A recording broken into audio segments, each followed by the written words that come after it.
Let's talk about the Notre Dame offense. If there's one thing I think we can all agree on, is that for several years, the Notre Dame offense has just not been good enough. Even some of the better Notre Dame offenses have just not been good enough when it matters. And you look at last year's season as a great example. I think Jared Parker did a lot of really good things last season. And you don't accidentally set a school record in scoring, right? Points wise, it's the most points they scored in a season. So I think something like 1908 or 1918, something like that. Scored more points, more games of 40 plus points than any time in school history by 2 or 3 games. That's impressive. Notre Dame learned to do something they hadn't always done under Brian Kelly. You talk about the consistency. Notre Dame would win those games, but they had a lot of ugly losses or ugly wins over teams that weren't very good. When Notre Dame won last year, with the exception of one game, they pretty much destroyed their opponents. And that was fun to see. But at the same time, you don't get evaluated at Notre Dame at the end of the day by what you do against Navy and what you do against a bad Pitt team or a bad Stanford team or a bad Wake Forest team or a depleted Oregon State team in a bowl game. Or you get evaluated by what you do on the biggest stages. And on a couple of the biggest stages, the offense did what it needed to do. It was helped by the defense in both games. NC State, you had 2 touchdown drives set up by forced turnovers by your defense. USC, obviously, you had your special teams and your defense helped you out. Offense did what they needed to do in those games. And I thought you could go back and argue that the NC State game was one of the better games that Jared Parker called. And especially like responding to the struggles they had early with the crazy blitz packages that NC State was bringing. But they just weren't good enough when it truly matters. And I don't adopt the policy that a lot of Notre Dame fans seem to adopt, that the great loose emoji told me about, which is to Notre Dame fans, the only big game is the one they lose. I don't agree with that, but I do agree with this.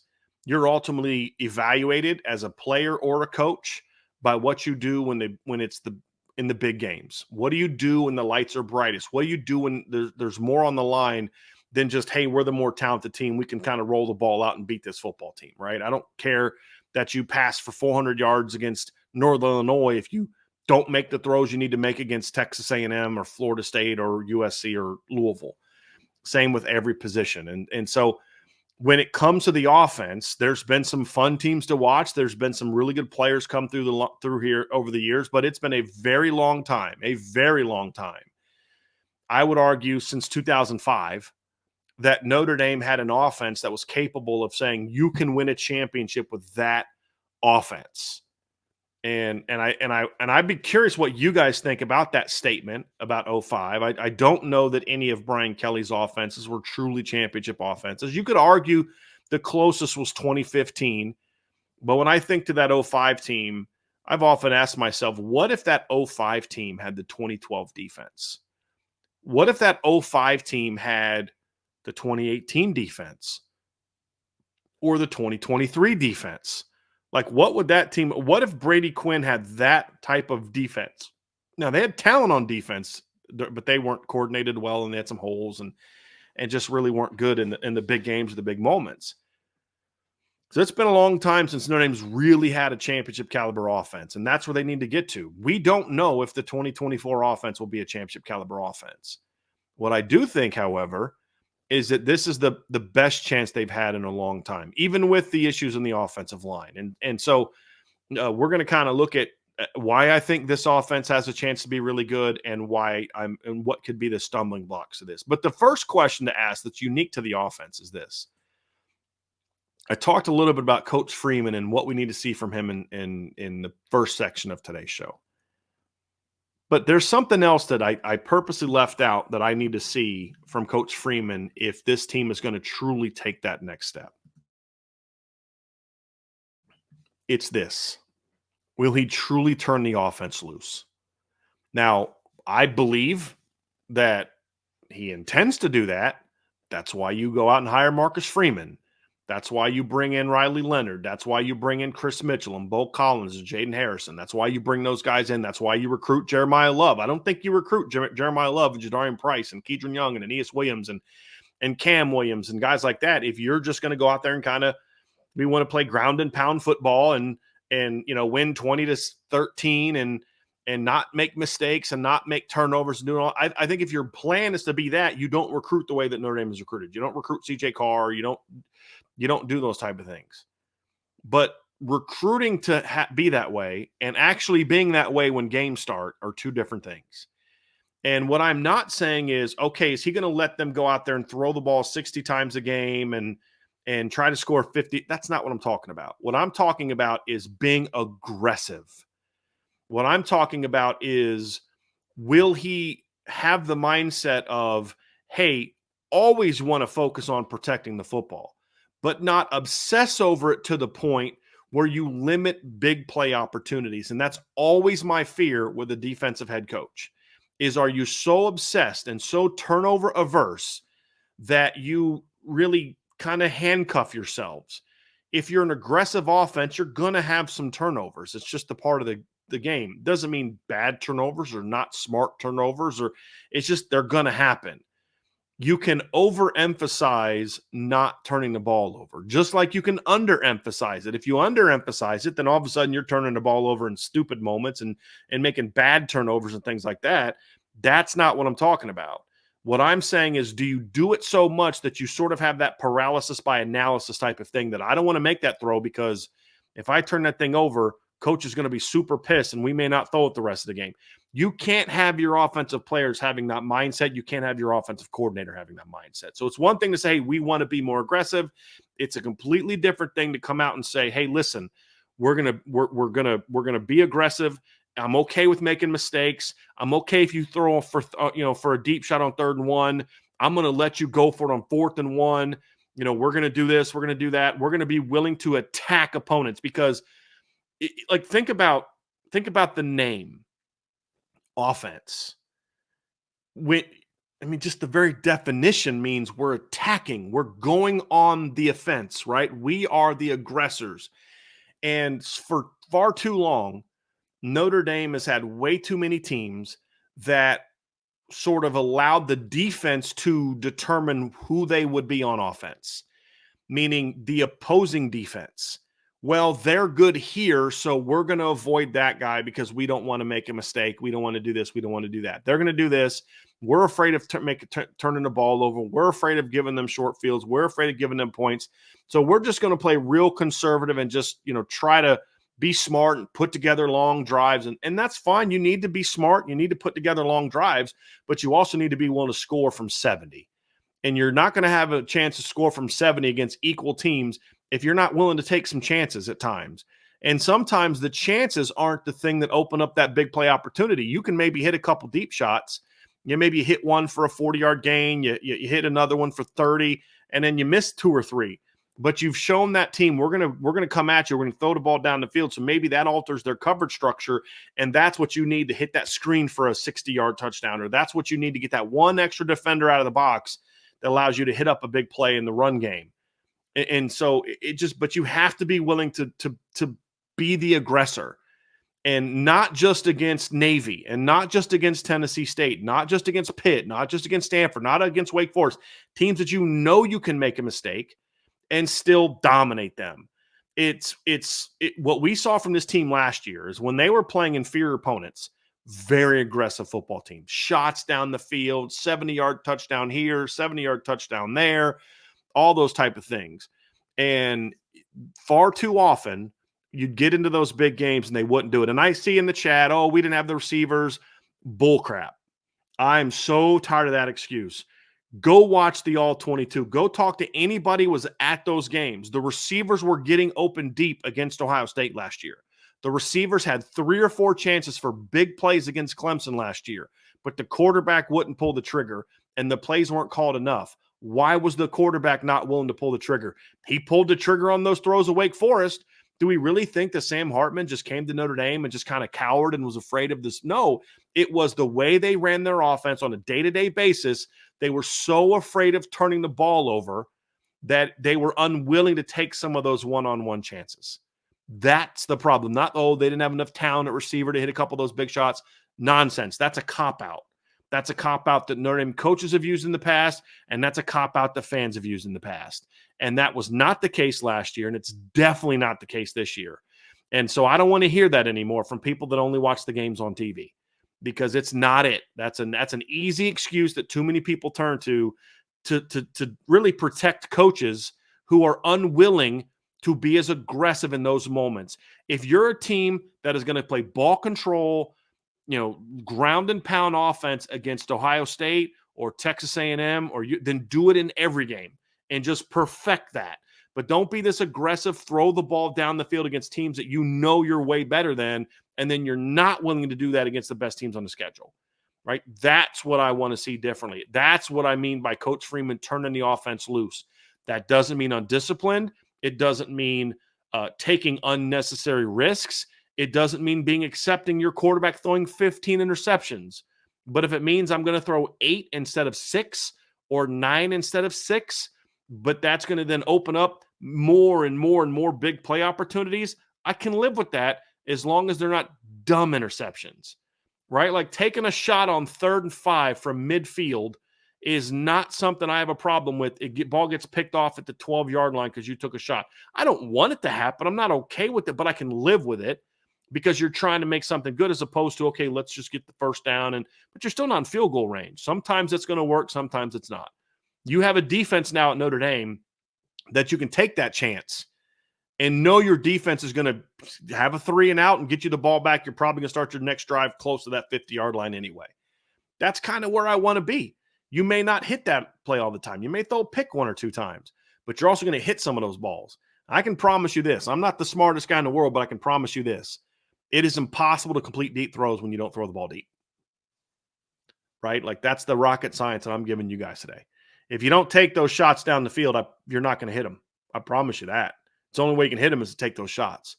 Will Coach Freeman loosen up the reins enough to allow Mike Denbrock to be aggressive all the time, not just when they're clearly the better team? That's a huge question for me and something that I want to see.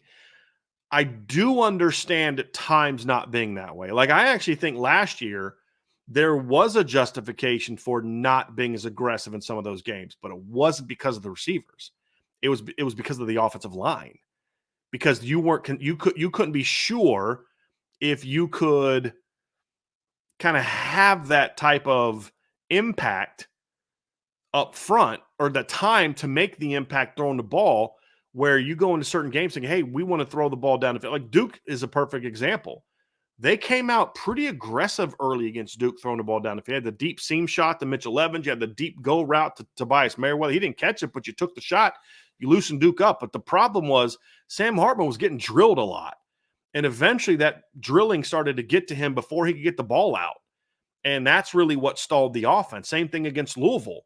It's you weren't protecting the quarterback well enough to be able to get the ball out. Same thing happened against Clemson. So those are the things that I believe were much more of a hindrance than what was going on at receiver.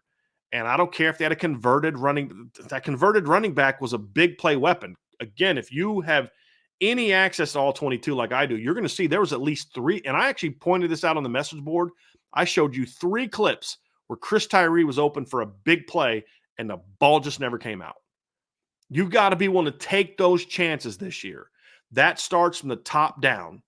That's not a blame the quarterback. That starts at the very top with the head coach, and then that goes into the OC, and then that bleeds into the assistant coaches, and then down to the players. And those are the things that I want to see more of from this football team.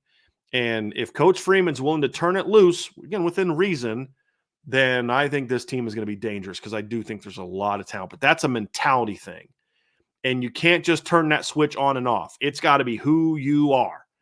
And I'm optimistic that this is going to be the case, because I don't know why you hire Mike Denbrock if you're just going to put handcuffs on him. I don't understand why you would do that. And that's why I don't think Marcus Freeman is going to do that. And it's one of the reasons I'm really excited about this team. But this show is about what we need to see, whether we think we're going to or not. We need to see it. And we're going to find out soon if he's willing to do that.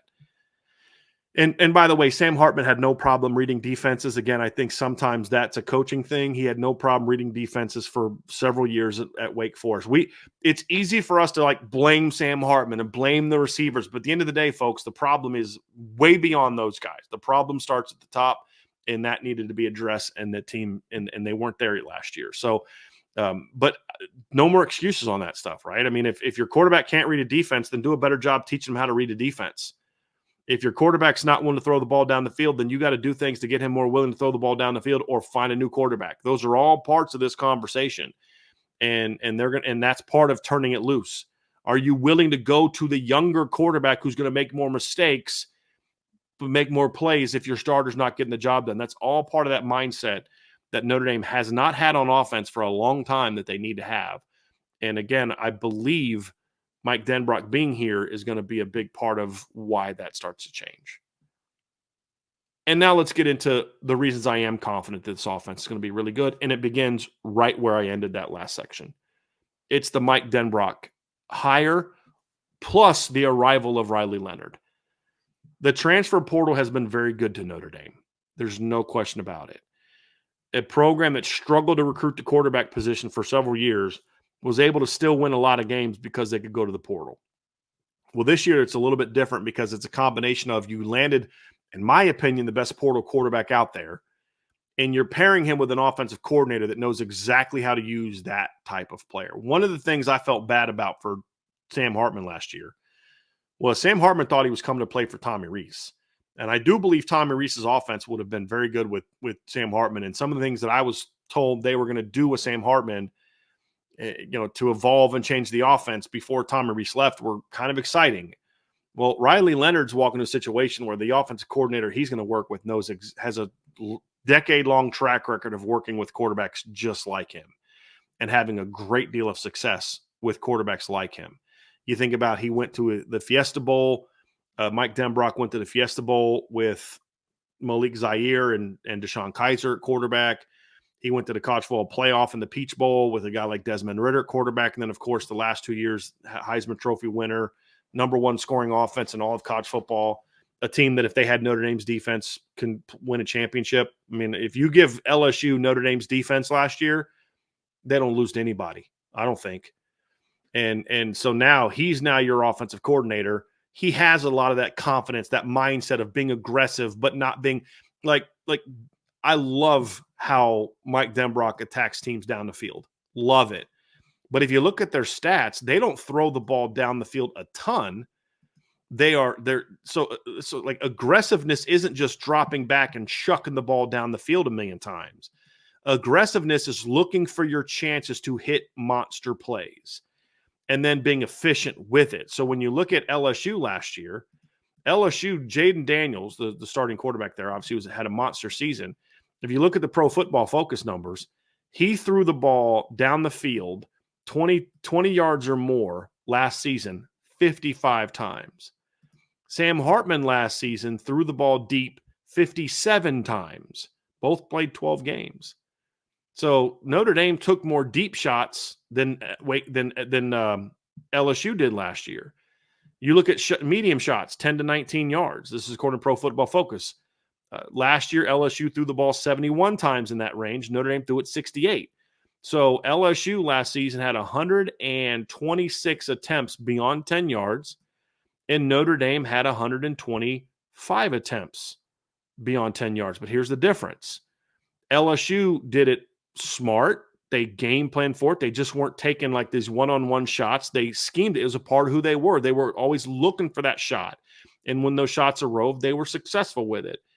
Jaden Daniels last year completed 63.6% of his shots beyond 20 yards, and he completed 63.4% of his throws beyond 10 yards. 24 yards per attempt on deep balls, 13.6 yards per attempt on 10 to 19. Look at Notre Dame, on the other hand. Sam Hartman only completed 43.9% of his deep shots and only 51.5% of his 10 to 19 shots, 15.1 yards per attempt on deep compared to 24 for LSU, and then 11.1 on intermediate compared to 13.6 for LSU. 2.5 points on a yards per attempt average is significant.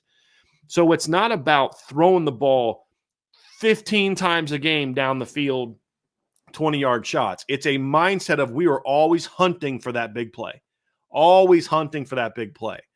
And that doesn't mean you have to just chuck it a bunch of times. As I said, we're going to look for it when it's there. We are taking it and we're going to hit it. That's a mindset, but that's also, it's got to be built into your game plan. Because sometimes Notre Dame would take shots and it's like, it was just designed to kind of go down the field, but it wasn't really where you need to be. But then when you look at Notre Dame last year and some of the bigger games, a lot of those deep shots came against inferior opponents. And that's kind of where you get into sort of the frustration of, okay, yeah, you're aggressive against that team, but why are you not aggressive against the better teams on your schedule? And that's a different conversation for a different day. So I think the Mike Denbrock and the Riley Leonard combination is going to be huge. I think adding a quarterback that can make plays with his legs is very important for this offense. There were things last year that just, when the offensive line wasn't playing well, there's not a lot Sam Hartman could do, and that's not his fault. You knew who he was that way when you signed him. And he had some scrambles here and there, but overall he was reliant upon the offensive line playing well for him to play well. He was reliant on the receivers doing what they needed to do to be able to play well. Riley Leonard's the kind of guy that he's not the same player, but an example I'm going to use. Think about the 2019 season with LSU with Clemson, and think about that Ohio State game. I mean, Ohio State's secondary was just clamping down Justin Ross and T. Higgins. They just couldn't get open. And run game wasn't having a whole lot of success. It just got to the point where Trevor Lawrence was like, I got this. He goes out there, runs for over 100 yards, makes some throws. You're just like, that was great defense by Ohio State's corners, but there's just nothing you can do about that throw. He just put the team on his shoulders and said, I got this. Riley Leonard is not Trevor Lawrence. I'm not saying that. I'm talking about sometimes your receivers aren't going to get open. Your O-line's not going to be able to give you the time you need. When that happens, can you still make a play or not? And I believe to be a championship team, you either have to be so much better than everybody else around you, or you need a quarterback that can do that. And Riley Leonard is a quarterback that can do that. He's not a quarterback that I think can do that. He's a quarterback that has shown he can do that. Riley Leonard doesn't have to be great throwing the football for Notre Dame to win games. I mean, you look at last season as a perfect example, and you look at games where if Sam Hartman didn't throw the ball well, Notre Dame's offense was in trouble. That's a lot of pressure to put on any quarterback. That if I don't throw well, our offense doesn't do anything. You know, when you look at the Ohio State game, I mean, he goes 17 to 25, 175 yards, 7.0 yards per attempt. They only score 14 points. Next week, they go 7.4 yards per attempt and 15 to 30, 222 yards. Offense sputters all game. You need some late game heroics, and you had a field goal that was set up by Xavier Watts picking a pass off deep in their territory. Next week against Louisville, he only goes 22 of 38, 57.9%, gets 255 to 54 yards. A lot of that came late, 2 touchdowns, 3 picks. Clemson, he goes 13 of 30 for 146 yards, 2 interceptions. And when he did those things, they had no chance to move the football. None. And then you go over and look at Riley Leonard, and you look at what he did against Clemson. He went 17 of 33 for 51.5% completions and 175 yards. That's all he did against Clemson. That's better than Sam Hartman, who went 13 of 30. But you're talking about a Clemson pass defense that last year ranked 8th in the country in fewest yards allowed, ranked 5th in the country in passer rating, and ranked 4th in the country in lowest yards allowed per attempt, and ranked 4th in the country yards per. They were 4th in completion percentage allowed, and then they were also 4th in yards per attempt at 5.6. Notre Dame was a 5.5. Think about that. How good Notre Dame was. They were 5.5. Clemson was right behind him. Great secondary. Hartman, if he couldn't throw the ball, there's nothing he could do. He had that one nice scramble, but that was really it. They could not consistently move the ball. Then you look at what Riley Leonard did to them. They go 28. They win 28-7. Didn't do a lot throwing the football, but he goes out there and runs for 98 yards and 8 touchdowns. Right? They're trying to put that game away. It's 3rd and 4. They're about in midfield. He breaks 2 tackles and then outruns the defense for a 40-plus yard touchdown to kind of, win that game for him. And you had a guy that could look at the Notre Dame game. I mean, they're shutting down his pass as they did to everybody last year. He couldn't throw against Notre Dame. Nobody could throw against Notre Dame last year. So what does he do? Second half, He goes out there, makes some plays, stiff arm Benjamin Morrison, the worst play of Benjamin Morrison's career, jukes him and then stiff arms his face into the ground and runs for a big play, put that team on his shoulders and said, I got this. And so to me, having a quarterback like that with an offensive coordinator that is bent towards being an aggressive play caller is what you want to see. I mean, we saw this from Mike Denbrock at Notre Dame in 2015. Even with the head coach that kind of tried to tamp that down, you'd still see Denbrock turn it loose. I think of the USC game. First drive, USC gets the ball. They go right down the field. Just right down the field. Touchdown. That had to be demoralizing for Notre Dame. You could see it on the sideline because remember, the year before, USC obliterated Notre Dame, 49-14. It was an embarrassing loss. And Steve Sarkisian called off the dogs in that game. USC could have hung a couple more on Notre Dame if they wanted to. They could have really embarrassed Notre Dame. They didn't. So they come out in 2015, and USC just goes right down the field. Just Cody Kessler, right down the field, touchdown. So what does Notre Dame do on their first play? Backed up at their own 25 after, down in the kick. They go deep over the top for a 75-yard touchdown to Will Fuller and completely change the game. Completely change the game. Because Notre Dame said, hey, this isn't last year. This isn't 2014. We're not that team. We're here to fight. We're here to take it to you. And that aggressiveness, that mindset is really what drove that team that year. And so you put a guy like that with a guy like Riley Leonard, and it gets you kind of excited for it. I think there's another reason I think I'm confident in this team. And if they're good, this is a reason why. Mike Denbrock, someone who understands the need to be balanced. Balance doesn't mean 50-50 yards. It doesn't mean 50-50 attempts. It means we have to be good at both of these things. We can't just be a really good running football team. If you ask Marcus Freeman, what does your offense need to be? He's going to say, we got to be good running the football. And period. That's where he stops. When you talk to Mike Denbrock, it's like, look, we got to be able to do all these things. And that's the difference between a defensive head football coach and an offensive-minded football coach. And that's what we need to see. And that's why I say Marcus Freeman's got to allow him to kind of turn it loose a little bit to where teams now have to respect the Notre Dame pass game. And that's something that I think comes from Mike Denbrock being here. That's a reason why I believe this football team has a chance to be really good this year, is because they have the potential to be a very balanced football team, even against the better teams on the schedule. Then you get into the depth. I think this is the deepest Notre Dame offense we've seen in a very, very long time. You lost Blake Fisher, you lost Joe Alt, you lose Charles Jagasaw, and you still have some talented kids ready to battle. Now they're younger, and the problem when you lose that many tackles is you're going to have to go young, but you've got talent. Emil Wagner, very talented player. Anthony Knapp, talented player.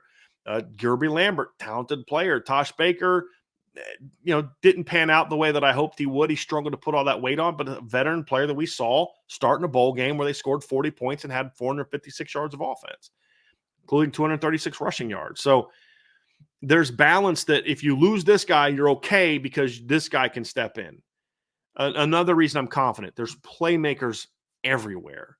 Like there was a conversation going on in the chat that said, I was asking about Mitchell Evans, and people are like, I'm not worried about losing Mitchell Evans. You've got Eli Raridan. Well, my response is like, you want them both. You're better with them both. But the point to that conversation was true that if you do lose Mitchell Evans, which you don't want to do, you're a better football team with Mitchell Evans. He's a very good football player. But if you do, it's not going to end your season like you would have if you'd have lost Michael Mayer 2 years ago. Could you imagine how bad Notre Dame's offense 2 years ago would have been if they'd have lost Michael Mayer? They'd have been cooked. You put Mitchell Evans in there, and you're pretty flipping good with him at tight end. But if you lose him in this instance, you still do have Eli Raridan. You still do have Cooper Flanagan. You Jack Larson and guys like that. You're going to be okay. And it's the same thing at running back. You do not want to lose Jeremiah Love, but if you do, you still have Jadarian Price and Kedron Young and Aeneas Williams. You're going to be okay. And then if you lose Jadarian, you still have Jeremiah Love and Kedron and Aeneas. So it kind of goes like that. You can lose a guy like Jabron Payne and be like, all right, we're good. Same thing at a lot of other spots. And so this is a very deep team. There's a lot of potential playmakers in this team. It's not if this guy doesn't step up, then Notre Dame's screwed. If they go out and Chris Mitchell's not having a good game, their offense isn't, well, we're screwed today. There's loads of playmakers at tight end. You have it at receiver. I mean, there's just a lot of different things that you look at and say, hey, this is kind of where you feel good about where this football team is because they have the depth of talent and they have different types of playmakers. They have guys that can go out there and stretch you down the field. They have guys can make plays as intermediate, move the chain type of guys. They have guys that can do things after the catch. There's a lot of different types of weapons this year. You have guys can make plays as runners. You have guys at receiver and running back. You have guys that can make plays out of the backfield in the passing game. And then, of course, you've got a playmaker quarterback. So loads of playmakers, way more than we've seen in the past. And this is one of the faster Notre Dame teams we've seen in a very long time. Chris Mitchell's a 4-4 guy to me. Jaden Harrison's a 4-4 guy. Cam Williams is a 4-4 guy. He's going to struggle to play. KK Smith's a 4-4 guy. Jeremiah Love's a 4-4 guy. I think Jadarian Price is probably close to being a 4-4 guy. Riley Leonard's a 4-5, 4-6 guy, which is very fast for a 6'4", 220-pound quarterback. And so when you look at it, it's there's a lot of speed. Now, can that speed translate to production? We're going to find all that out, but it's sure nice to have it. And this team certainly has it when you look at it. Those are all reasons why I'm excited about this Notre Dame offense. Now, it's not all sunshine and rainbows, right? There's also reasons to say, okay, what is there something that could hold them back? Are there reasons to be kind of concerned about this football team? And when I say concerned, I have somebody said that some national prognosticator said Notre Dame's because of the injury at left tackle is going to go 8-4. I think that's just ridiculous. And I don't know if they actually said it. It's just, if they did, it's probably not someone you should listen to. I'm not concerned about them going 8-4. I am concerned about whether or not they can be as good as we think they can be. I am concerned about them maybe dipping down to 10-2, worst case 9-3. That's a legitimate concern if things don't go well. Most likely 10-2 is, I think that the worst case scenario, unless it's just a complete disaster. But what could be the reason that they're not able to compete for a championship? What happens if they're not able to go to the playoff and make a run? What would be the reasons that could stand in their way of getting to that? And there's really three, and they're all kind of hypothetical. Two of them are hypothetical. One of them is a legitimate concern where we are right now. And then the first one is actually not offensive line for me. It's actually, what if Riley Leonard goes down? I have two reasons why this is a concern. Number one is I think Riley Leonard absolutely very clearly gives this version of football team, this 2024 football team, their best chance to maximize their potential. I don't believe any of the other talented young quarterbacks are are at the level in their development or preparation that they can put a team on their shoulders and say, hey, let's go win a championship. I don't know that Notre Dame has the team around the quarterback just yet to go out there and win in spite of the quarterback or because the quarterback is young. Love Steve Angeli, but he's a better version of Drew Pine type of guy. He's an Ian Book type of guy where you can win a lot of games with that kid at quarterback, but you're limited. You're not going to beat the best teams with him at quarterback with any kind of consistency. And that's a concern for me. I think eventually Kenny Minchey and CJ Carr can be that, but are they that guy in 2024? I don't know the answer to that question. And the other concern that I have is I don't believe that they actually had a legitimate competition at quarterback for the number 2 spot. I think it was just kind of like, it's going to be Steve Angeli. And these two guys are going to get their reps with the threes, and then down the road, they're going to compete. And I think that's a mistake. I believe that's one of the few things that I've seen and heard from in fall camp that has me not happy is that right there. And if Riley Leonard goes down for a long period of time and they're going to play some of their better teams and they think they're just going to, trot out the veteran, I think you've kind of limited your chances of really maximizing your potential as a football team. So that concerns me a little bit. So we'll that's another reason why I don't think you can afford to lose Riley Leonard. Just think he gives his team the best chance to win. The next one is that's more of a hypothetical is, look, I just said all these glowing things about the play. I think Jeremiah Love can do this. I think Jadarian Price is going to do that. I think Chris Mitchell is going to do this. I think Jaden Greathouse can do this. I think Bo Collins can do this. But all of those things are, you're looking at it saying, okay, but that's all projection. And that's accurate. You're correct. That's projection. It's, I think that those guys can do that. What if I'm wrong? What if Notre Dame is wrong in their evaluation of players?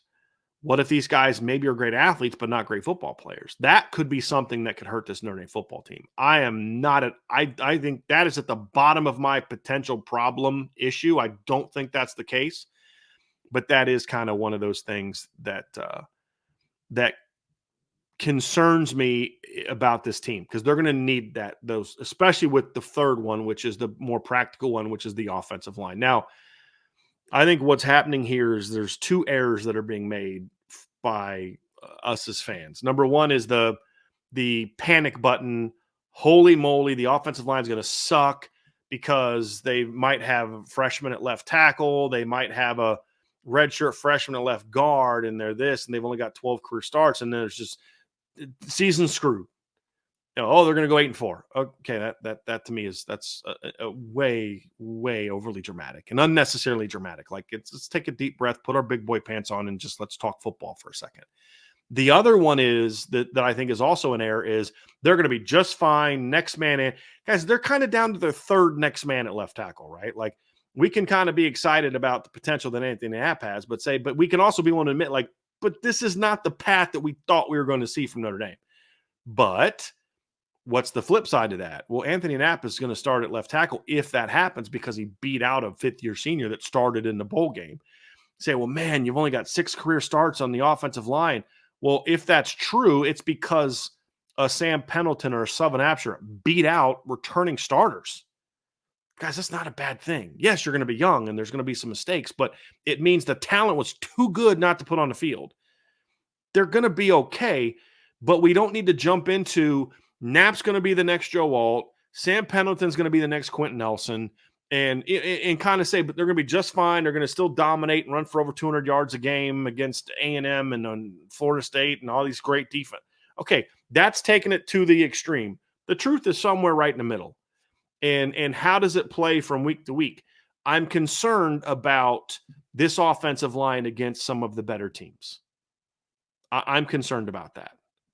I'm concerned about how do they play against A&M? How do they play against Louisville? How do they play against Florida State? How do they play against USC? I'm concerned about that. How do they play to a degree against Georgia Tech? It's really the first 4. I don't think they're going to play bad enough that they lose all 4 of those games. That's nonsense to me. We saw the offensive line play like absolute garbage against Duke last year, and they still won the game. That was with Riley Leonard. They're going to have games they play bad, and they're still good enough to win those games. But do they lose 1 of them, 2 of them, 3 of them if the line doesn't play well? That's a legitimate concern. And so what's going to happen is the offensive line will play good in at least 1 or 2 of those games, and I think they'll struggle in a couple others. The question is going to come down to, can they play well enough in the other games to then maintain that growth? And then can they steadily grow throughout the season to where if you do play poorly against A&M and you do play poorly against Louisville, hopefully you can split those 2 games, but by the time you get to Atlanta and then you host Florida State, your offensive line should be pretty good. Those are the things that you need to see from this offensive line, where if they are a problem early, they need to show development. But what if they don't? What if they're just like last year's offensive line, where all year it's up and down. They look great one week and look like hot mess the next week. Those are all questions that we need to have. And if Joe Rudolph is not able to get this offensive line to develop some consistency and just as important, more toughness. I shouldn't say toughness. Toughness, when I say toughness, I'm referring to physicality, not toughness like they're soft kids or they're not, it's more of a demeanor of how they play the game. Some kids are tough, but they're not taught to play tough because of the schemes being implemented or the way that they're being coached. I want to see a coach that goes out there and emphasizes every day, we are going to bully our opponent. That has to be part of what he does. I don't know that it is.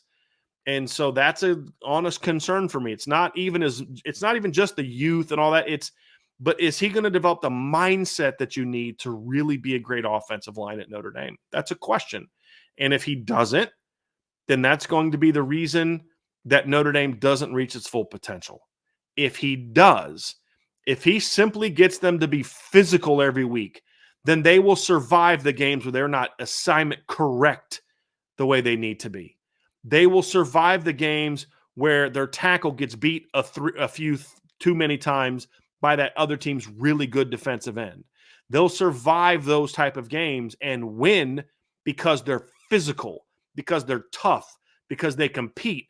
And the reason I say that is because if Mike Denbrock's worth the money he's being paid, he's going to find answers from a protection standpoint, an RPO standpoint, a motion standpoint, a personnel grouping standpoint, a misdirection standpoint, a moving the pocket standpoint, a max pro standpoint, all those things he can do to neutralize to some degree the issues against those really, really good edge players at A&M, Ashton Gillott at Louisville, Marvin Jones, Patrick Payton at Florida State, the kids that they're going to face with some of these better guys that they're going to have.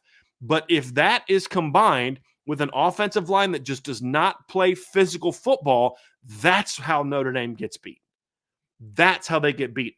I can live with a certain level of you're just going to make mistakes. You're going to have some run-throughs. You're going to have some issues here. But if they play hard, if they're physical, if they fight every snap, the talent is good enough up front, and the talent is good enough in the backfield, and the talent's good enough on the perimeter to still win. But if they get their butts kicked in the trenches like they did against Duke, like they did against Louisville, like they did against Clemson, then that's when they're going to lose games. That's the concern. And so we're going to find that out in game one. If they go out there and they play their butts off against A&M and they just make mistakes, they didn't stay on that double team long enough, they didn't get to that second level linebacker, Nick Scourton just threw, on a couple snaps, threw Emil Wagner or threw Anthony Knapp to the ground, that's not good. But if they play hard and they battle and Anthony Knapp gets up off the ground and the very next play, he gets that reach block on an outside zone and Jeremiah Love's out the gate, then, hey, I can live with that play before he got thrown to the ground. That's going to be the key. That's the true question on the offensive line. It's not, are they just going to give up 8 sacks a game because they're too young? That's not going to be the case. As a coach, I can avoid that. I can make sure that doesn't happen. But if I can't count on my guys to be physical every week, if I can't count on my guys to battle every snap, and to compete every snap and to play with some fortitude and some physicality, that's where they're going to get into trouble. That's where they're going to get in trouble. And I don't care whether it's Sam Pendleton starting, Sullivan Absher starting, Rocco Spindler starting, or Pat Coogan starting. I don't care who it is. They got a battle. I don't care if it's Anthony Knapp or Tosh Baker at left tackle, or Gerby Lambert at left tackle, or Emil Wagner at left tackle, or Sullivan Absher at left tackle, or Ty Chan at left tackle. I don't care who it is. I care that whoever's out there competes their butts off and fights every single snap. That remains my biggest question about the offensive line. It's not inexperience. It's not, can they play together? That stuff all comes. That can be gained. If you don't develop the right mindset with your players as an offensive line coach, that's what gets you beat when you have the talent that Notre Dame has. And that's my last big question about the offense. The talent is there. The potential's there. The coaching is there in a lot of spots. This is really going to come down to, in my opinion, and this is a lot of pressure on him, how good of a job does Joe Rudolph do this season? That's going to determine in a lot of ways how good this football team is. If he's the coach, I hope he is, then this is going to be a fun year. And they're going to overcome the issues they have with youth on the offensive line because they don't have a talent problem up front, folks. You guys all understand that, right? Notre Dame's problem in the offensive line is not talent. It's youth. It's inexperience. That's a huge problem. Matter of fact, I'd rather have 5 fifth-year seniors who are just okay talents but know how to do their job than I would to have 5 redshirt freshmen that have never played a snap and are super talented when I'm going to play Texas A&M. right? That's the reality. But if as a coach, if I know that those kids are going to compete their butts off every game, eventually they're not redshirt freshmen with no starts and no snaps under their belt.